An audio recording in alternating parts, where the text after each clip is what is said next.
Na verdade, a reflexão vai ser o capítulo 21 do livro de João e o capítulo 35 do Desejar de Todas as Nações. Na verdade, são os dois textos, os dois lugares especiais. Amém? João 21.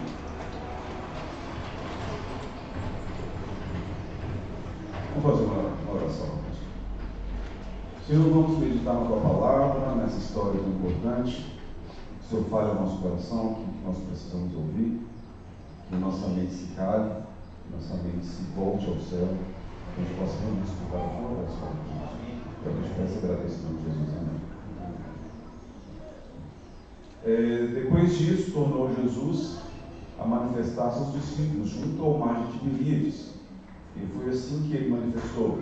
Estavam juntos Simão Pedro, Tomé, chamado Dídimo, Natanael, que era de Caná da Galileia, os filhos de Zebedeu e mais dois dos seus discípulos. Disse-lhe Simão Pedro: vou pescar. O texto está aqui, depois vocês vão ler com calma, eu vou só narrar a história do que está acontecendo. Na verdade, Jesus já havia aparecido aos discípulos ali em Jerusalém, e ele incumbiu, ele falou para eles se reunirem ali na região da Galileia. Na verdade, vários discípulos se direcionaram ali para a Galileia. A gente vai ter mais para frente aqui a história, fala que cerca de 500 discípulos, mais ou menos 500 pessoas foram reunidas ali onde Jesus ele apareceu novamente a ele para dar novas instruções. Mas aqui, de uma forma específica, tem esse grupo, no qual Pedro estava. Esse pequeno grupo. Na verdade, eles foram de pequenos montes para não chamar muita atenção ali para a região da Galileia. E fala que estava ali Pedro com João, ali, Natanael, eles estavam ali na beira do mar da Galileia. E fala que eles começaram a olhar o mar, começaram a se lembrar das maravilhas que Deus já havia feito para eles ali naquele local. Fala que, a irmã White fala que eles ficaram demoradamente relembrando as maravilhas que Deus havia feito com eles ali naquele local. Naquele local, no mar da Galileia, né?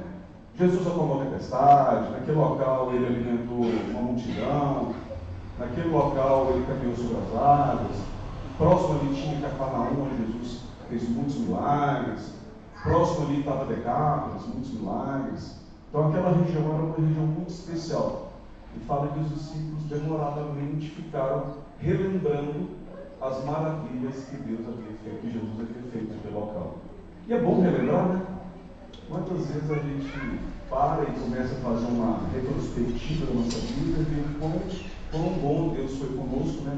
Quantas maravilhas Deus fez na nossa vida. Nós já não é contra isso, né? Quer lembrar como é que o ano? Gente, não sei como é contra vocês não, mas 2025 está acabando. Não sei se foi bom, não sei se foi ruim, mas eu tenho certeza que se você está aqui hoje, que muita coisa boa aconteceu, você está com saúde, você está vivo, né? Graças a Deus está aqui na igreja. Só por isso já é motivo suficiente para você louvar o Senhor por todas as bênçãos derramadas, de uma forma especial, porque você se mantém na igreja.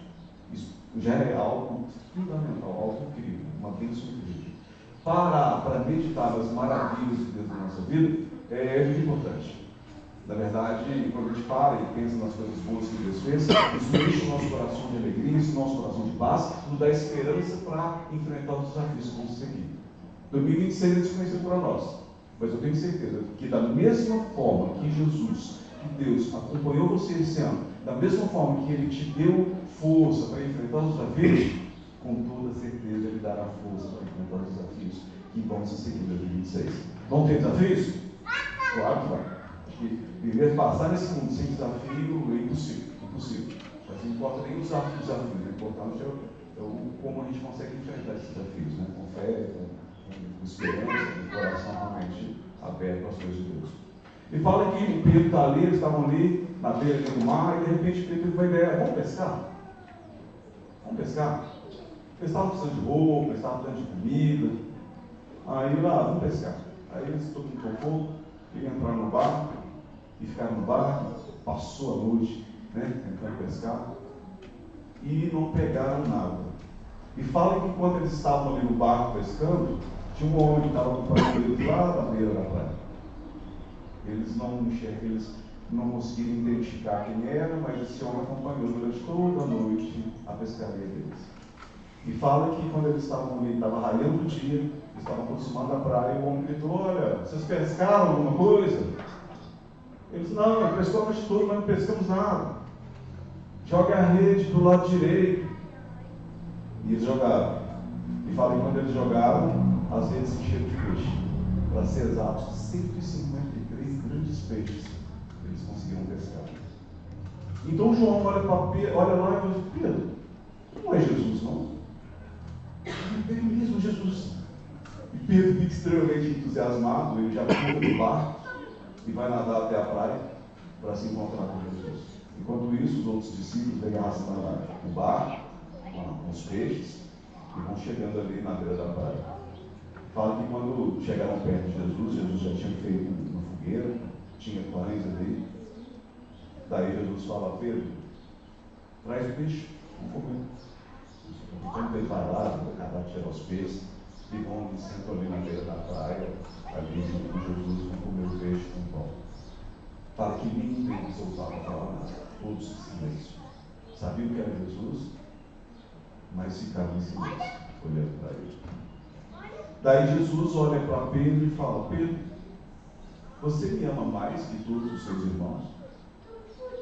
E Pedro fala: Senhor, tu sabes que eu te amo. Interessante que essa pergunta que foi feita a Pedro, existiu uma dúvida muito grande no coração de todos, se Pedro seria aceito novamente como discípulo.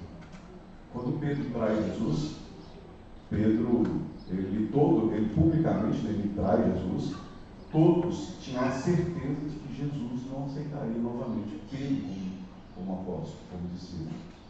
Pedro também carregava essa dúvida. E naquele momento, né, a traição de Pedro foi uma traição muito séria. Ela foi uma traição pública, muito séria. Ainda mais Pedro, né, que falava que até morreria com Jesus. E de repente, ele, com medo de morrer, com medo de ser preso, acaba traindo Jesus, negando Jesus. Pedro realmente carregava a diferença de Pedro, né, e João, e Judas, né? Os dois cometeram um pecado tremendo contra Deus, né, contra Jesus. Mas a diferença dos dois é que Judas, ele não aceitou o perdão de Jesus. E Pedro aceitou o perdão de Jesus.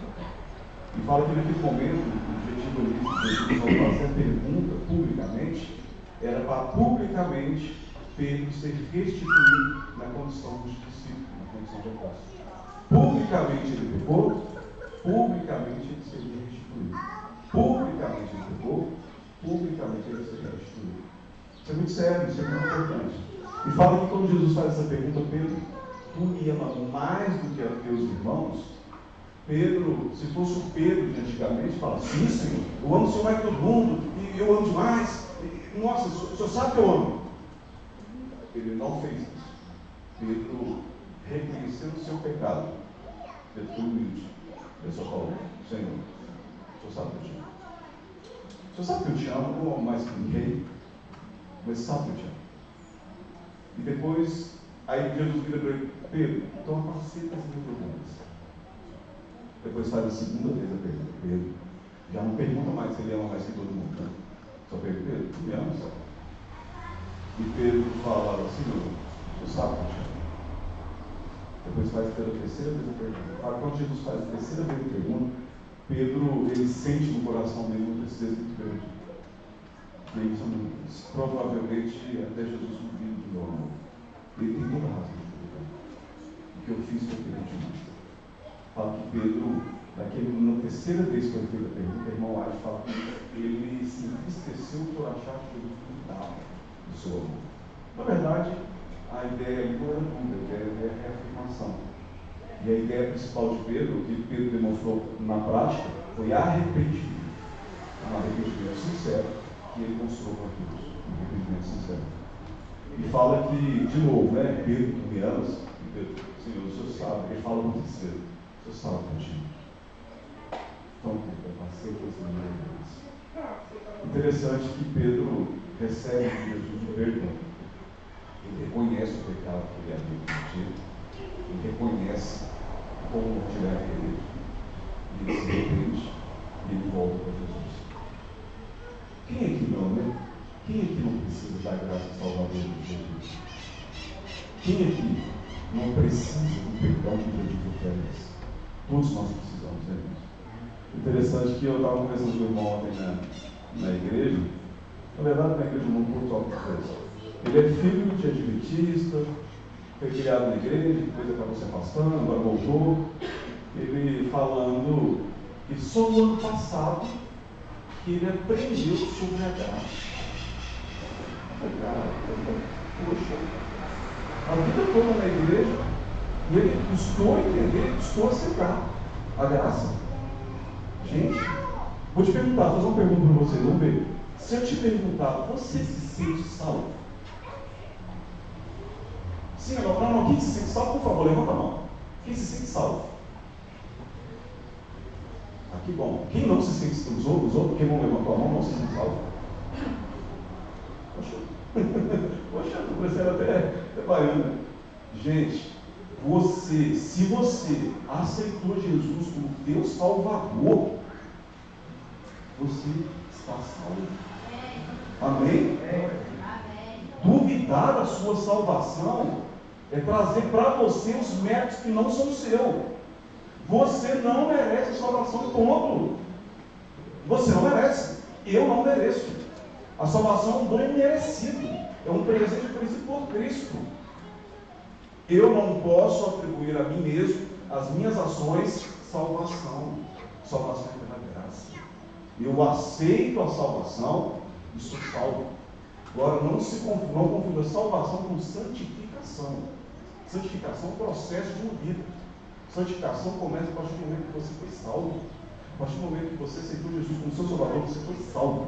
A partir daquele momento, o Espírito Santo começa a trabalhar na sua vida para trazer para você santificação. E a santificação vai ser um processo, um trabalho que vai ser desenvolvido na sua vida, no seu caráter, por toda a vida.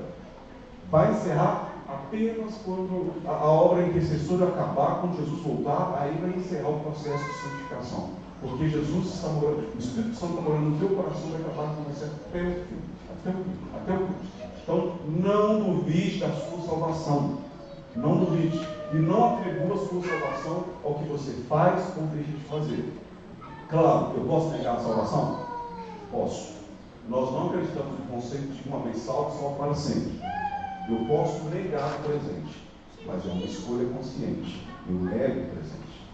Eu não quero, eu não desejo. E a minha vida, obviamente, vai manifestar frutos da salvação. A minha vida vai mostrar a qualidade da minha salvação. Porque a salvação da minha vida não é uma salvação barata. Se eu aceito a salvação, se eu entendo que Jesus me salvou e morreu na cruz, em resposta àquilo que Ele fez por mim, eu busco servi-lo, eu busco fazer a sua vontade. Logo, fazer a vontade de Deus não é algo que eu faço para ser salvo. Fazer a vontade de Deus é algo que eu faço porque eu fui salvo. Então é consequência da salvação e não o motivo da salvação. Interessante ali quando Jesus, naquele momento, quando ele, há um tempo atrás, lá ele manda eles joguem a rede do lado direito, repetindo, lembra desse milagre? Foi o primeiro milagre que ele faz com os discípulos quando ele convida, Pedro? Por que ele faz isso? Qual foi o objetivo? Foi lembrá-los.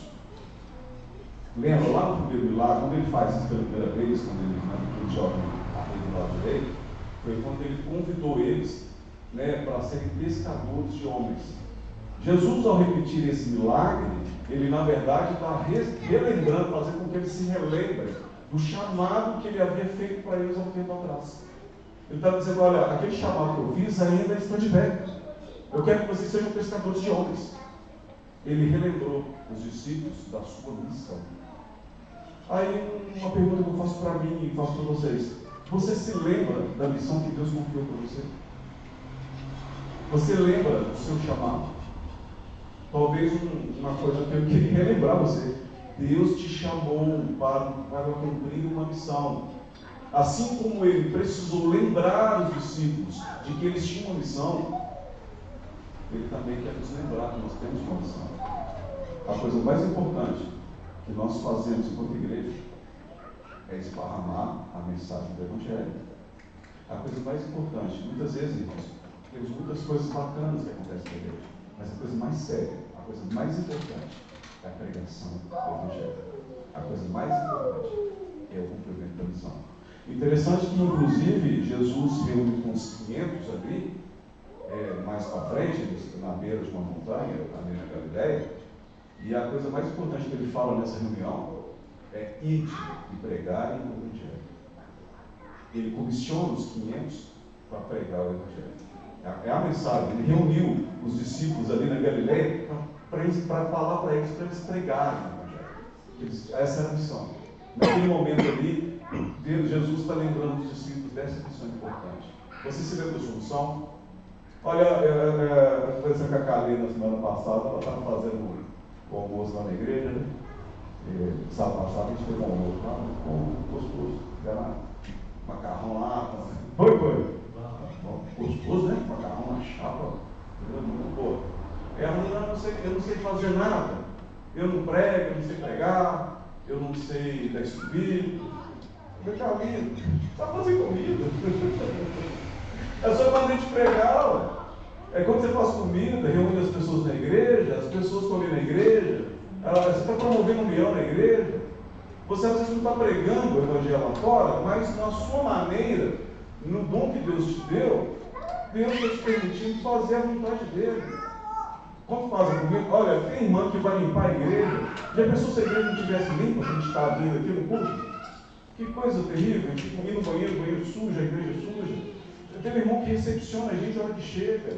Tem irmão que ora, tem irmão que faz a comida, tem irmão que prega, tem irmão que louva. Cada um tem uma missão. O importante é cumprir a sua missão, o seu chamado. Deus te fez um chamado. Deus te deu um dom. Eu não sei se você usou seu dom em 2025, mas tenha propósito de usá-lo em 2026. Seja qual o dom que Deus te deu. Porque se a gente faz para a honra e glória do Senhor, quem vai ser glorificado será o Senhor. Nós estaremos cumprindo a nossa missão, o nosso chamado. Todos aqui têm um chamado, todos aqui têm um dom. Todos. Não existe ninguém nessa igreja que Deus não comissionou dons. Alguns dons aparecem mais, outros aparecem menos, mas nenhum dom é menos importante. Nenhum dom é menos importante. Nenhum dom é menos importante. Todos os dons são dons para a honra e glória do Senhor. Não, o almoço estava bom, realmente juntou e todo mundo lá e tal. Foi gostoso, realmente promove a reunião. É só uma comida, mas não é só uma comida. É só uma recepção, mas não é só uma recepção. É só o irmãozinho que está lá no som, né? Mas não é só falar no som. Está todo mundo moído, todo mundo imbuído com o mesmo propósito. Honra e glória ao Senhor. Amém? Amém? Cumpra a sua missão. Deus tem um chamado para você. Eu não sei qual é, eu não sei qual foi a sua missão que Deus te comissionou, mas uma coisa é cumpra a sua missão. O fato é que às vezes a gente com preguiça, às vezes a gente com, sei lá, negligência mesmo, às vezes por achar que outras pessoas fazem melhor, ou por achar que tem outras pessoas para fazer, não preciso fazer, né? Eu já estou tranquilo, já vamos dar um espaço para os outros fazerem. Também é importante, né? Eu acho que em certas coisas a gente precisa dar espaço para que as pessoas também possam fazer. Mas deixar de fazer, nós não podemos. Né? Assim como os discípulos, eles não podem ver, Jesus realmente relembrou eles. E mandou que mandasse do lado direito, porque era o lado que Jesus estava. Jesus estava do lado direito. A irmã White fala que ao fazer isso, eu queria deixar bem claro na mente deles, que ele tinha uma missão para que eles cumprissem. Porém, quem estaria com eles era o próprio Jesus, que ele nunca os abandonaria. A missão, na verdade, nem era dele, na verdade a missão era de Jesus, e Jesus usa, daria a eles poder, a ajuda para eles cumprirem com a missão. Quem vai cumprir a missão é Jesus. Quem vai nos fornecer o poder para cumprir a missão é Jesus. Que eu e você possamos desfrutar o chamado que ele nos tem hoje. Que a gente possa se lembrar da nossa missão. Não se esqueça da missão. E lembre, Jesus salvou Pedro, né? Jesus perdoou Pedro e ele está disposto a me perdoar. Pedro ficou 3 anos com Jesus. Mas foi só nesse momento que Pedro de fato se converteu. Nesse momento final. Pode ser que eu passe a vida inteira na igreja. Eu seja um convencido. Mas não convertido. Eu não sei em que momento a sua verdadeira conversão ocorreu e cada um pensa assim mesmo, analisa assim mesmo. e nem sei se ela ainda ocorreu. Mas o fato é, se eu permitir que o Espírito Santo molde meu coração, a verdadeira conversão dela. Eu preciso realmente me converter. Pedro era impulsivo, Pedro era bravo, lembra, né? Ali quando vão prender Jesus, Pedro já tira a espada, corta a orelha de mal. Aí esse era Pedro. Pedro era impulsivo, Pedro falava mais que. E Satanás usou todo esse traço comportamental, esse traço de Pedro, Satanás usou contra ele. Ele usou esses pontos, esses traços do comportamento, do caráter de Pedro contra ele. Jesus precisava que Pedro se convertesse, que ele mudasse esse traço comportamental.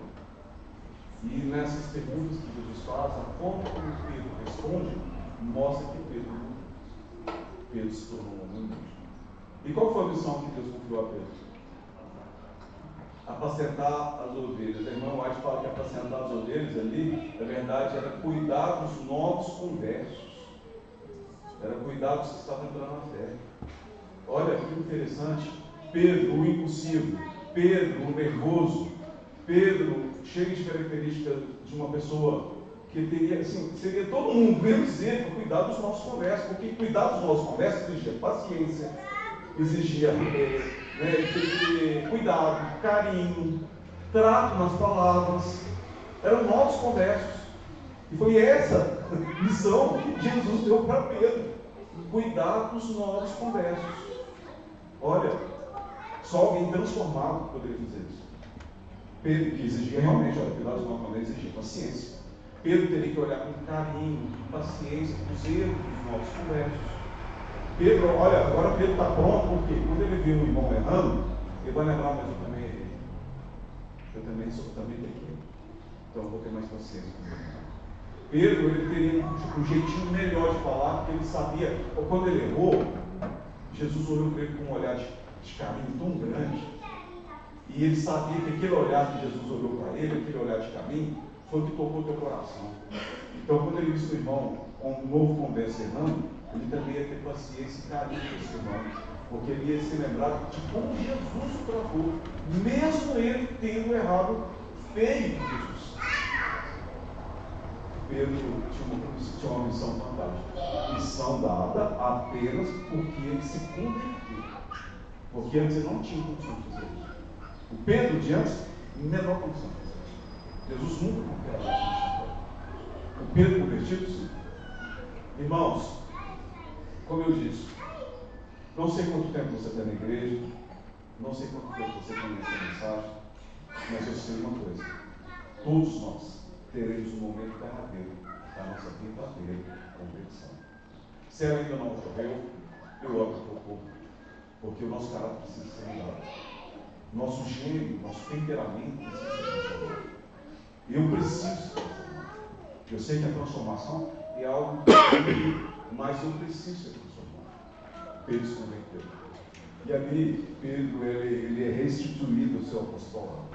E fala que ele estava ali na beira da fogueira, mas fala que Jesus se levanta e vai caminhando e chama Pedro. Vem cá, Pedro. Eu tenho uma coisa para falar para você. Pedro, hoje, quando você era mais jovem, você ia onde você queria. Quando você ficar mais velho, você vai ter suas mãos amarradas e você não vai para onde você quer. Você vai ser levado. Meio que Jesus está revelando a Pedro que ele teria uma morte difícil. Que ele ia passar uma vida ali ao lado de Jesus, ali cumprindo a missão, mas que no fim ele teria uma morte complicada, uma morte difícil. E ele sabe, né, que o irmão White fala que ele foi crucificado, depois, né, e ele pediu para ser crucificado de cabeça para baixo, porque não era digno de morrer com Jesus. E Pedro, ele não se assusta, ele entende. Lembra aquele outro Pedro que nega Jesus porque estava com medo de ser preso? Agora Jesus está falando: olha, segue, mas você vai morrer sim, e vai ser complicado. Vai ser complicado. Agora esse Pedro convertido, não tem problema não. Eu te amo, eu vou seguir isso. Eu vou seguir os teus passos. Interessante que Jesus fala, quando Jesus fala para Pedro, segue, o que Jesus está querendo dizer? A irmã White fala que a ideia de segue é que não era para Pedro ir na frente. Quem ia na frente era quem? Jesus. Quem ia desbravar os demônios?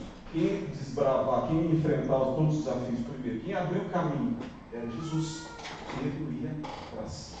Porque quem ia fazer a obra era Jesus. Pedro ia atrás. Na verdade, também temos esse convite de seguir a Jesus. Seguir. Não é ir do lado, não é ir na frente, é ir atrás, porque quem vai desbravando o caminho é Jesus. E fala que Pedro estava ali, tal, Jesus fala isso para ele, revela para Pedro a morte terrível que ele teria. Aí passa João. Aí Jesus vira, aí Pedro, e assim, Jesus? Como é que vai ser a morte dele? Aí, Pedro, e se eu quiser que ele viva para sempre? O que você tem com isso? Me dá uma resposta diferente. Aí, na verdade, cria-se uma corrente ali entre todos que João não morreria. E já nasce um outro problema. Porque fala que João não morreria. Inclusive, João morreu muito velho. João foi o último apóstolo a morrer. E foi um problema, porque, na verdade, criou-se um senso que João não morreria. João foi jogado dentro de um padeirão de óleo que morreu. João foi preso na ilha de Patmos, sobreviveu e voltou para casa. E João muito velho. E tanto que João escreve o livro de João para lembrar todo mundo de que, olha, até aquele momento João foi a última pessoa, o último discípulo que viu Jesus. Depois de João, todos que tinham visto Jesus estavam mortos. Agora todo mundo só tinha o quê? A palavra. Todo mundo, olha, antes todo mundo até João morrer, todo mundo, olha, eu tenho testemunho de João. Eu tenho esse homem aqui que ele viu. A gente acredita na palavra dele. Mas depois de João, como é que seria? Depois de João, não teria ninguém que viu isso. Você viu Jesus? Alguém viu aqui? Vocês confiam no quê? A palavra. Então João, ao escrever o João, ele tem um intuito de levar o leitor a confiar na palavra. Ele fala todos os milagres que Jesus fez, são todos os milagres que Jesus falou. Não foi nenhum milagre que Jesus tocou. Todos os milagres relatados no livro de João foram milagres em que Jesus falou, mostrando para todo mundo que existia um grande poder na palavra de Jesus. Na palavra. Então João vai morrer, ele morre, e o medo que era que depois da morte de João, o cristianismo morreria junto, porque não existia mais ninguém que teria visto. Mas o poder da palavra, ele é maior do que o poder só do poder do testemunho. Porque a graça foi graças à palavra poderosa de Jesus, que a mensagem chegou até nós hoje. Foi graças ao poder da palavra. Graças ao poder da palavra. Creia na palavra, a palavra é poderosa. É ou não é? Nosso caráter só vai ser mudado, de verdade, se passarmos tempo com a palavra. E uma pergunta que foi feita para Pedro, qual foi a pergunta mesmo? Qual era a única coisa que Jesus esperava de Pedro? Que ele o amasse. Ele não esperava Pedro, assim, a única coisa, assim, foi a prerrogativa que Jesus perguntou 3 vezes. Pedro, tu me amas. A coisa mais importante que ele espera de nós é o nosso amor. Aí a pergunta de novo que eu faço: você ama Jesus? Ama? Ama mesmo? Como eu faço para amar Jesus? Como eu não vou meditar na cruz? Como que eu não vou meditar naquilo que Cristo fez por mim? Eu não vou amar de volta. A gente só ama quem a gente chama que é uma pessoa com quem a gente se relaciona. Não tem como desenvolver amor por alguém se eu não conviver com essa pessoa. Só é possível amar quem eu conheço, só é possível amar uma pessoa com quem eu me relaciono. Quer amar Jesus? Passa mais tempo com ele. Quer amar Jesus? Medite mais do que ele fez por você. Quer amar Jesus? Gaste tempo em oração, em leitura da palavra, gaste tempo em comunhão. Só ama quem se relaciona. Quem não se relaciona, não ama. Então se relacione mais. Porque o segredo de tudo está no amor por Jesus. Se eu amo Jesus, eu posso fazer muitas coisas por ele. Na verdade, tudo que faz na igreja é por amor, né? É tudo, né? Se a pessoa vier aqui cantar, se ela não cantar por amor, ela está fazendo errado. Se a pessoa que não limpar por amor, está fazendo errado.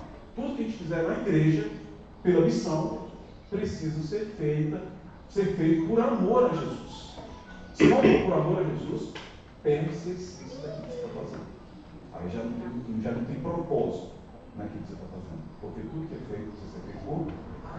Foi por isso Jesus perguntou 3 vezes se você fez o amor. Era a prerrogativa básica. Se era amado, Jesus tinha capacidade para fazer tudo que precisava ser feito.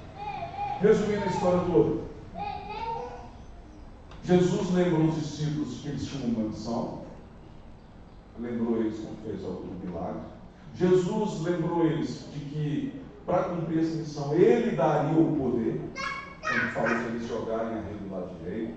Jesus, ao fazer o convite, ao falar para Pedro, perguntar se Pedro o amava 3 vezes, ele estava restituindo Pedro para o seu apostolado.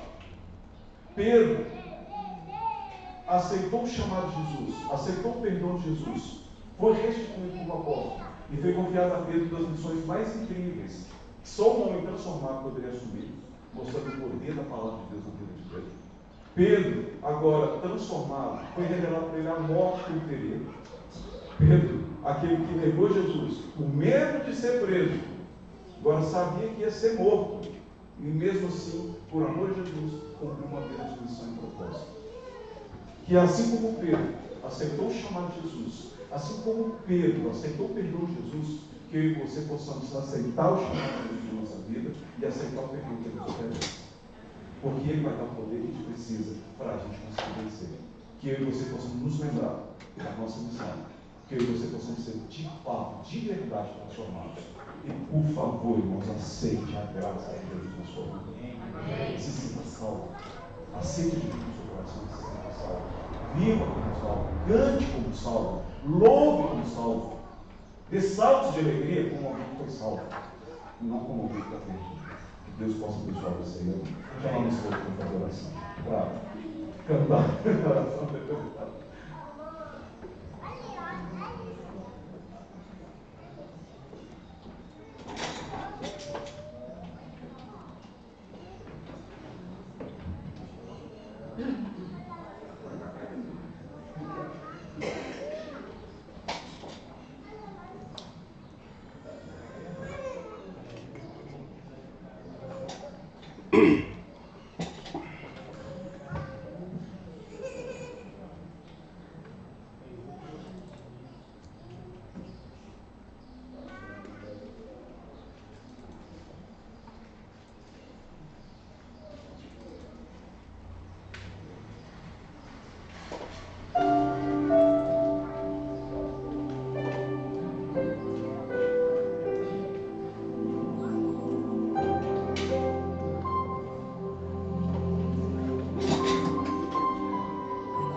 Esperavas que eu pudesse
Aconteceu um fato interessante essa semana.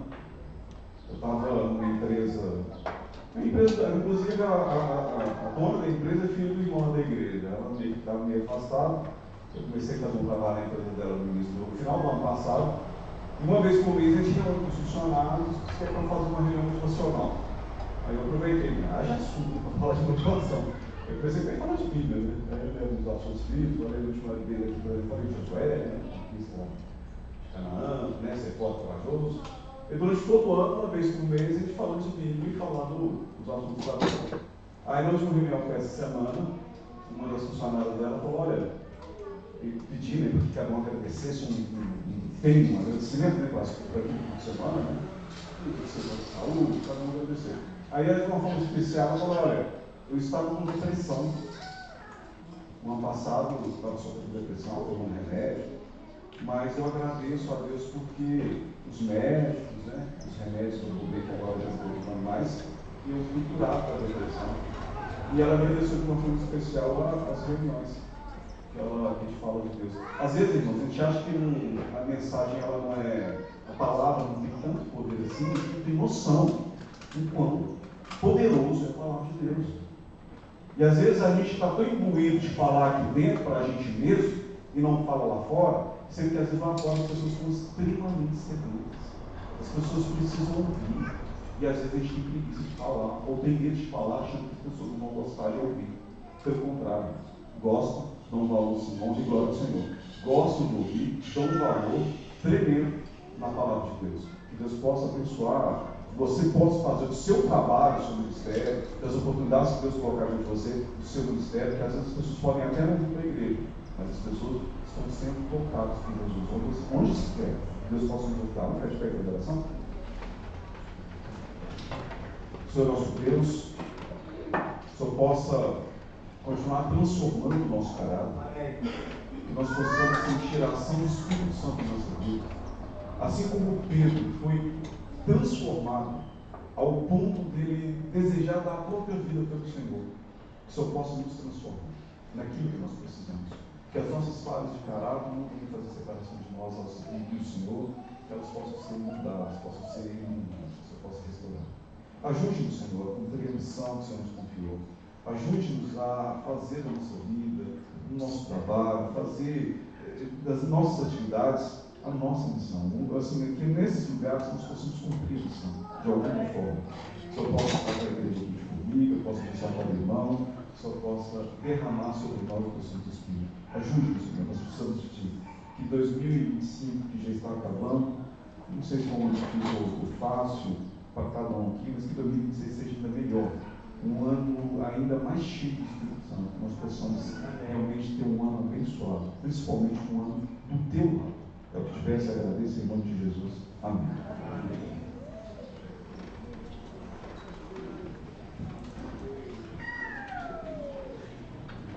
Amém.